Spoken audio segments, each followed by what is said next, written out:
Vos paquets de temps peuvent-ils finir tous Il y en a temps. Ah oui, Merci. surtout si ce n'était pas un moment rigolo. Tout de même, hein. Très bien. Après ce petit exercice, rentrons dans le vif du sujet. Et tout d'abord, qu'est-ce qui m'a pris de rédiger un livre sur le temps? C'est vrai que mon domaine d'expertise, c'est le coaching. Ça fait 20 ans que je navigue là-dedans. Et puis, je me suis attelé, il y a 2 ans, 3 ans, à ce livre sur le temps. Eh bien, parce que l'une de mes motivations personnelles, c'est de rendre intelligible, j'espère, simple, j'espère, des questions complexes, quelle que soit la question. Et de transformer ça, de digérer cela pour, ma foi, expliquer, partager, aborder des notions qui ne sont pas simples. Et du côté du temps, je peux dire qu'on est servi. Parce que s'il y a quelque chose qui est complexe, on va le voir, c'est bien cette histoire de temps. Ça part dans tous les sens. Pendant les 6 premiers mois de la rédaction, je ne savais plus où aller. J'allais dans tous les sens. Et je me disais, mais finalement, le temps c'est la vie, c'est aussi compliqué que la vie. Dès que je parle du temps, je parle de la vie. Où est-ce que je vais aller? Qu'est-ce que ça va être mon sommaire? J'étais perdu. Je vais juste ici vous lire, c'est la seule fois où je lirai, mais des questions que j'avais imaginées au début. Vous verrez, ces questions assez diverses. Au réveil, comment faire pour faire tout ce que je dois faire aujourd'hui alors que je n'ai pas le temps de tout faire? Ça vous parle? 10 fois en cours de journée. Bon alors, qu'est-ce que je fais maintenant? Le soir. Pourquoi est-ce que je cours comme un fou pendant la journée et que je perds du temps le soir devant la télé? Après un divorce. J'ai gâché 10 ans de ma vie en me mettant avec une femme qui n'était pas mon genre. Qu'est-ce qui m'a pris? À l'âge mûr, l'avenir m'angoisse, vieillesse, dépendance, sans compter le réchauffement de la planète. Pendant l'amour, excuse-moi chérie, j'ai un SMS. Pendant les traînasseries, je devrais tout de même faire autre chose que rien du tout. Au travail, au chômage. J'ai trop de temps à moi, au secours. Et dans la file d'attente à la poste, qu'est-ce qui traîne le type devant moi? On voit apparaître le temps partout, dans toutes les circonstances. Et donc, comment prendre le temps d'une façon globale? Oh, si vous prenez le temps vu d'une façon morcelée, vous avez beaucoup d'études, beaucoup de livres. Vous avez des livres de sociologie, vous avez des livres de philosophie, vous avez des livres de psychologie, vous avez des livres de sagesse. Vous avez tout cela, mais rien de global et expliqué d'une façon simple. C'était un beau défi et je m'y suis mis. J'ai donc commis ce livre que je vous résume ici. Après beaucoup de réflexions, j'en suis arrivé à 4 grands thèmes qui, me semblait-il, pouvaient intéresser les gens aujourd'hui. Ces 4 grands thèmes, j'ai imaginé que c'était un tronc d'arbre avec 3 grosses branches. Ceux qui prennent des notes, vous pouvez dessiner un arbre. Et le tronc de l'arbre, c'est la nature du temps. C'est ça qui supporte tout le reste. Qu'est-ce que c'est que le temps? On va y venir. La première grosse branche, c'est la gestion du temps. On connaît. Je connaissais, j'avais fait un bouquin là-dessus en 97. La deuxième grosse branche, c'est le temps de notre époque. Qu'est-ce qui se passe? Ça sera ma deuxième partie de conférence. Gestion du temps, j'en parlerai pas. Et la troisième grosse branche, c'est la sagesse du temps. J'en parlerai peu. Qu'est-ce que c'est que la sagesse du temps? Eh bien, ce sont des grandes aptitudes de l'être humain à se diriger dans le temps, comme il le peut, avec des questions comme le renoncement, le choix, la mort, l'engagement, toutes choses sur lesquelles, dès qu'on aborde le temps de notre vie, on est obligé de se pencher. J'ai donc fait ce livre à partir de ces 4 grands thèmes, au bord d'un arbre, dans une maison, elle-même située au bord d'un fleuve. Et donc ce livre, c'est aussi une histoire.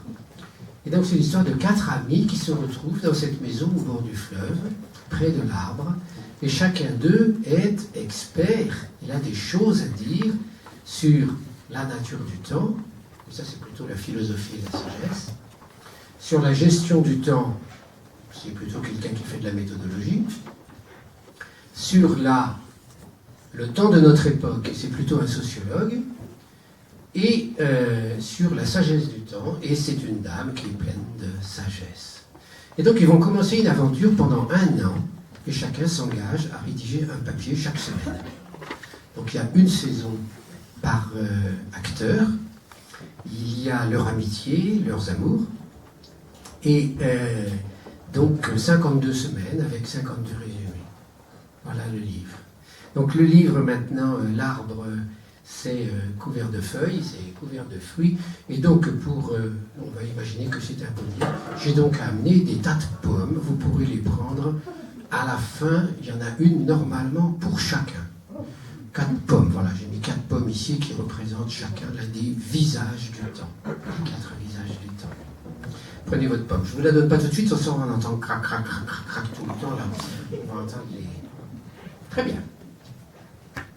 Oh, je suis à l'heure. Oui, parce que tout l'art d'un conférencier, c'est la dernière minute de se dire, je passe tant de temps sûr, donc ça finit à 9h05. C'est très bien, il est 9h05, j'ai fini mon introduction, c'est magnifique. Qu'est-ce que ça va être le message essentiel de cette conférence et dont je vais trouver les prémices dans cette première partie? Le message essentiel, c'est que je voudrais apporter, qui est de plus en plus clair à mon esprit, même presque 9 mois après avoir écrit ce livre, c'est qu'il y a d'autres temps que le temps chronologique et que nous ne les utilisons pas assez. Nous sommes, je vais y venir tout de suite au temps chronologique, le premier des 4 temps que je vais étudier maintenant, mais notre société est rongée, je pourrais dire, inspirée, constitutive du temps chronologique. Le temps chronologique, c'est le temps de la pendule. Je me propose donc, dans cette première partie, d'expliquer le temps chronologique, de le réexpliquer. Il reste tout de même une base, on ne peut pas faire autrement, comme les autres. Mais ensuite, d'évoquer devant vous 3 autres natures du temps, 3 autres façons de voir le temps, et que, à mon avis, nous devrions avoir plus souvent à l'esprit, compte tenu des circonstances. Donc, première partie de cette conférence, 4 natures du temps.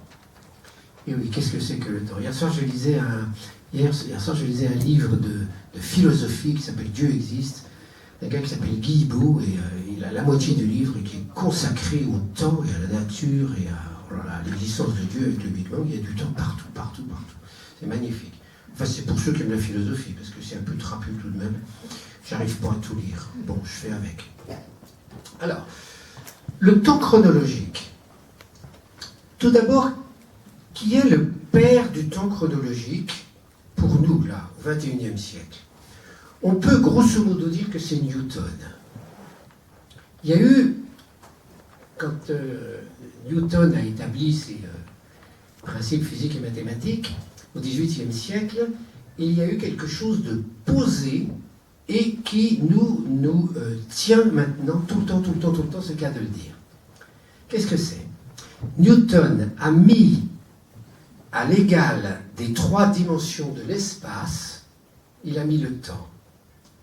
Donc vous avez appris ça à l'école, x, y, z, t. Et les équations de la physique se passent avec x, y, z, t. Donc Newton nous a dit, le temps, je ne suis pas sûr de savoir ce que c'est, mais je le pose comme variable mesurable. Et donc, nous avons pris cette habitude du temps chronologique qu'on connaissait déjà, bien sûr, les durées, on connaissait. Et ce temps chronologique qui est essentiellement, qui a 2 grandes composantes. La première, c'est qu'il s'écoule, comme le fleuve du temps. Donc il y a le passé, le présent et le futur. Ça, on connaît. La deuxième grande caractéristique du temps chronologique, c'est qu'il se mesure. avec une pendule, avec tout ce qu'on veut, tous les instruments qu'on veut. Et donc, ce temps chronologique va que vous connaissez très très bien, va nous amener à une première maladie de temps. Je vais en parler tout de suite. C'est plutôt psycho, ces maladies. Mais qu'est-ce que c'est? C'est le fait que, suivant les tempéraments, suivant les époques aussi, nous allons être tirés par l'un des trois temps. Soit le passé, soit le présent, soit le futur. C'est en Occident que ça se passe. On verra tout à l'heure que ce n'est pas pareil ailleurs. Mais nous sommes, pour certains, prisonniers du passé. On va ressasser le passé, on va être prisonnier de ce qu'on a vécu, des souffrances qu'on a vécues, des deuils qu'on a vécus.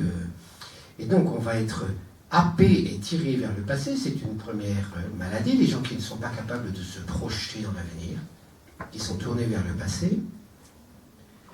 La deuxième maladie, qui est beaucoup plus sociale à notre époque, c'est d'être tiré vers le futur.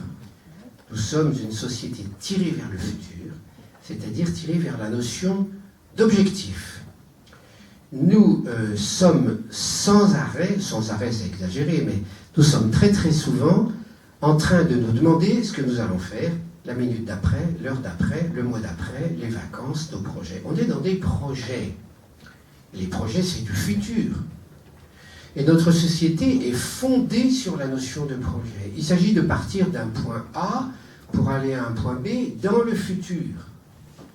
Et quand un projet est fini, eh bien, qu'est-ce qu'on fait? On commence tout de suite un autre projet.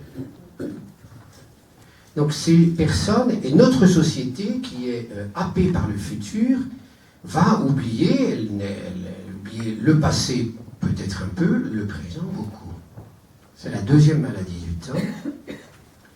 La troisième maladie du temps, on y reviendra au niveau sociologique tout à l'heure, c'est les gens qui sont happés par le présent. C'est-à-dire qu'ils n'ont d'autre horizon que ce qu'ils vivent. Et la maladie correspondante sociale, qu'on verra tout à l'heure, ça s'appelle le présentisme. Donc le passé, on ne veut plus s'en occuper, le futur, on ne veut pas s'en occuper, il reste le présent, et on va faire tout ce qu'on peut pour vivre le plus possible dans le présent, bref, pour s'éclater.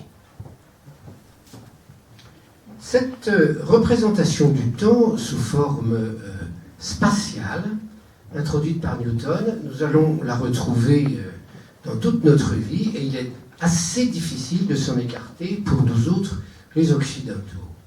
C'est vraiment dans notre façon d'être, dans notre mode d'être, d'où le succès des méthodes de gestion du temps. Mais même ici, s'il y a des professionnels du coaching ou de la thérapie, il leur arrive sans doute parfois d'utiliser la ligne de temps. C'est quelque chose qu'on connaît, le passé, le présent, le futur. Et comment tu imagines ta vie dans 5 ou 10 ans? Et qu'est-ce que tu veux avoir réalisé à ta mort? Donc toutes ces questions qui sont des questions assez existentielles et qui sont vues sous l'angle du passé, du présent et du futur avec la ligne du temps. Je ne suis pas contre le temps chronologique. C'est indispensable. On est bien obligé de gérer son temps. On est bien obligé de prendre en compte les durées. Par contre, il y a quelque chose qui se passe, c'est que nous sommes devenus tellement accros au temps chronologique que nous ne sommes plus capables de rentrer dans les autres façons de voir le temps qui pourtant seraient bien utiles compte tenu des circonstances. Et je vais vous parler de trois autres maintenant. Je vais conclure avec le temps chronologique par un problème tout simple, qui est à la fois scientifique et philosophique, et sur lequel ces braves experts se sont cassés les dents, qui est la nature du temps présent. Le premier à l'avoir, et le grand à l'avoir cherché, qu'est-ce que pouvait être la nature du présent, c'est saint Augustin. Il a des passages là-dessus qui sont tout à fait lisibles. Je vous en prie, c'est tellement facile. Lisez dans les Confessions de saint Augustin le chapitre, je ne sais plus lequel, le chapitre sur le temps. C'est pas très très long, c'est un bijou. C'est simple, c'est limpide. Et donc, Saint-Augustin se pose la question du présent. Il dit, mais qu'est-ce que c'est que le présent? À l'instant même où je vous parle du présent, c'est déjà devenu du passé. Là, la phrase que je viens de prononcer, c'est déjà du passé. Et à l'instant même où je réfléchis au futur, je ne suis plus dans le présent. Il dit, comment peut-on faire pour que le présent, pour percevoir, pour saisir la nature du présent? Combien de temps ça dure le présent? 1 seconde? 1/4 de seconde? 3 minutes? Qu'est-ce que c'est le présent? Il dit, on ne peut pas le saisir, le présent n'existe pas.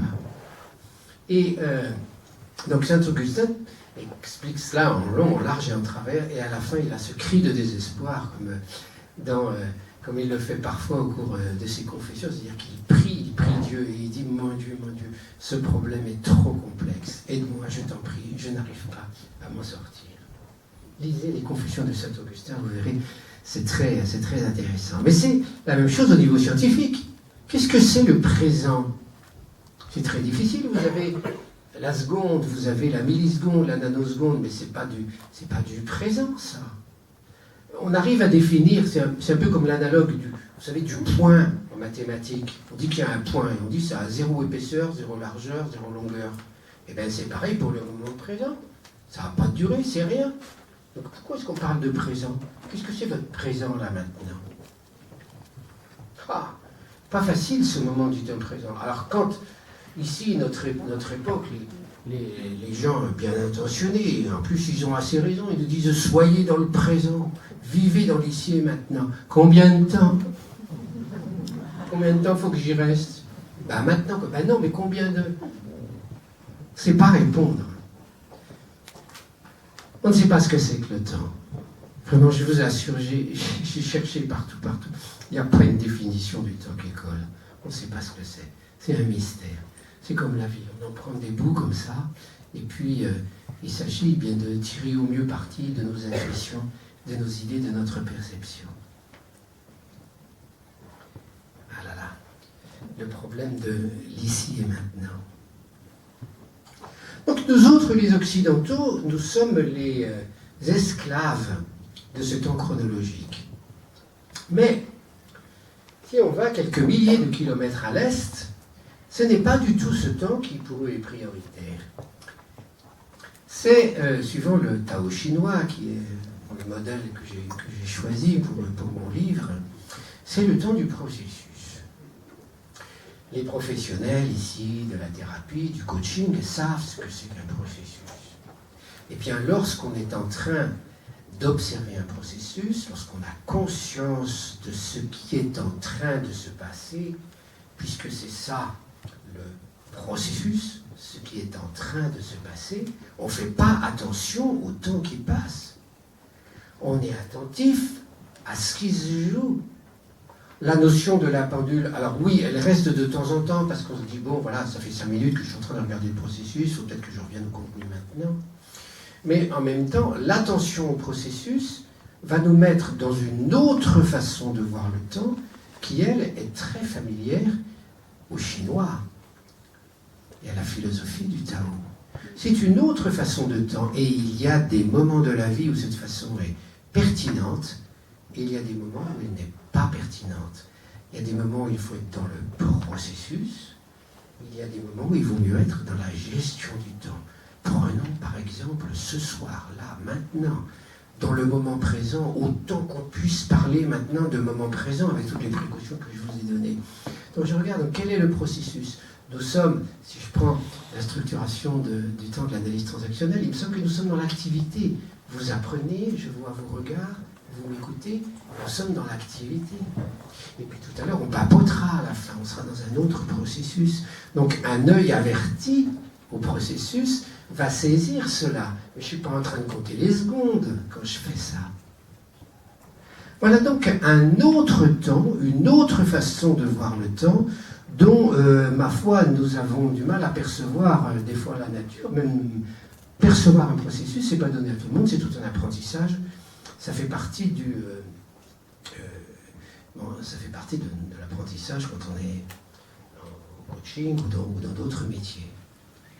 Alors, la façon, pour moi, la façon la plus simple que j'ai eue d'aborder les processus, pour apprendre les processus et repérer les processus, en distinguant le contenu des paroles et puis le processus qui est en train de se passer, c'est la structuration du temps de l'analyse transactionnelle avec ces 6 modes. Je ne vais pas vous les refaire là, vous les trouvez partout.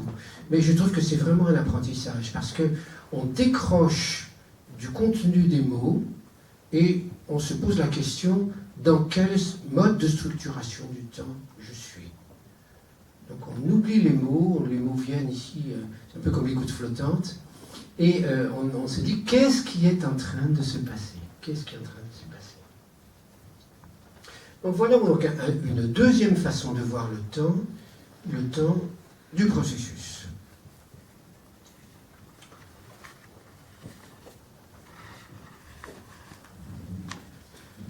Venons-en à un troisième temps, mais qu'on a déjà abordé puisqu'on a fait l'exercice des paquets de temps tout à l'heure. D'où vient cette notion de temps subjectif que j'appelle aussi maintenant temps bergsonien et que j'appelle encore de façon plus simple paquet de temps.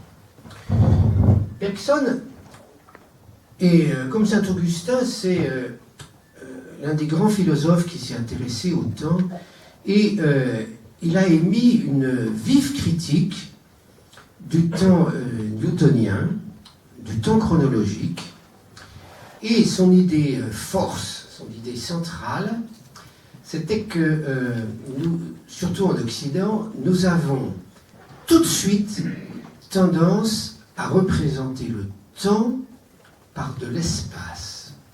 Si on prend x, y, z, t, je suis un ancien ingénieur, bon, on met t, on le représente dans l'espace. Le temps, on le représente sur la ligne du temps. C'est de l'espace, à 2 dimensions.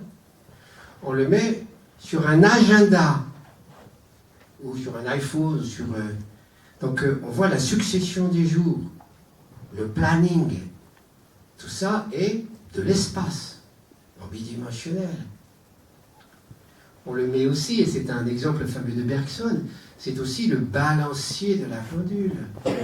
Il dit on n'a pas une conscience du temps quand on regarde un balancier de la pendule, parce qu'on regarde le balancier qui bouge dans l'espace. Et Bergson en arrive à cette conclusion, que je résume ici, c'est beaucoup plus compliqué, mais il en arrive à cette conclusion et il nous dit le vrai temps n'est pas celui-là. Le vrai temps ne se situe pas dans l'espace, il se situe de façon subjective chez la personne.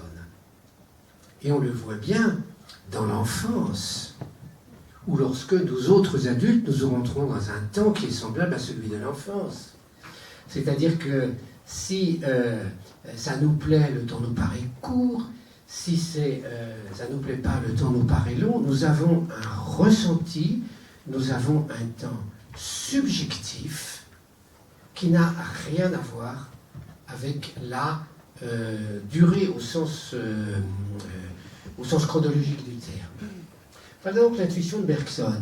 Et donc Bergson nous dit, mais est-ce que vous pourriez pas, enfin il ne dit pas ça comme ça, mais est-ce que vous pourriez avoir conscience et appréhender ce que c'est que votre temps subjectif? Parce que c'est celui-là qui va compter en définitive. Prenons un exemple. Là maintenant, autant qu'il soit possible de parler de présent, mais là maintenant, vous êtes à une conférence. Je vais me transposer demain. Vous allez repenser à cette conférence. Imaginons que vous repensiez à cette conférence.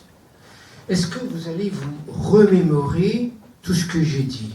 Maintenant, je vais avoir prononcé des milliers de mots. Et qu'est-ce qui va rester? C'est très désagréable pour un conférencier de dire ça, mais il faut être lucide. Il ne va pas rester grand-chose. Par contre, il vous restera peut-être une formule. Il vous restera peut-être rien qu'un seul mot. Et puis il vous restera aussi une ambiance. Peut-être le sourire de votre voisine. Ah oui, cette conférence où ma voisine m'a souri. Je m'en souviens là dans 2 ans. Cette conférence. Voilà, ça c'est le temps subjectif. Et le temps que ça dure, je ne sais plus quel mot prendre maintenant, le temps que ça dure n'a rien à voir à l'affaire. La caractéristique du temps subjectif, du paquet de temps, c'est qu'il a une notion homogène. Vous êtes là ce soir à la conférence, il est vraisemblable que cette conférence va être un moment homogène de votre vie. Il y a une pensée principale qui est le contenu de mon discours, le contenu de ma conférence. Il y a un ressenti principal, par exemple vous êtes fatigué, cette conférence où j'étais tellement fatigué le soir, mais je suis tout de même venu. Il y a une action principale, j'en vois qui prennent des notes, ou bien vous écoutez, vous êtes en train de faire quelque chose. Ceux qui connaissent l'analyse transactionnelle, ça ressemble un peu aux états du moi. Une pensée, une action, un sentiment. Et donc ça va former un paquet homogène. Et si vous éduquez votre regard sur le temps, pour de temps en temps avoir une conscience de ce temps présent, ça vous permettra de le savourer beaucoup plus, ou de le vivre tout simplement beaucoup plus. Parce que les paquets de temps ne sont pas forcément des moments agréables. Quelqu'un qui vit un grand chagrin, qui est là, qui pleure, il est tout entier à sa tristesse, il sort son mouchoir, il n'a qu'une seule pensée, il dit ça y est, c'est fini. Bon. Il est dans un paquet de temps qui n'est pas joyeux pour lui, mais c'est un paquet de temps homogène. Il va se dire, ah oui, je me souviens, c'est le temps où je pleurais tout le temps, voilà. Donc, il va avoir ici une façon, non pas de savourer, mais de vivre beaucoup plus pleinement la durée bergsonienne. Vous voyez ce que c'est que le paquet de temps? Rien à voir avec la durée chronologique.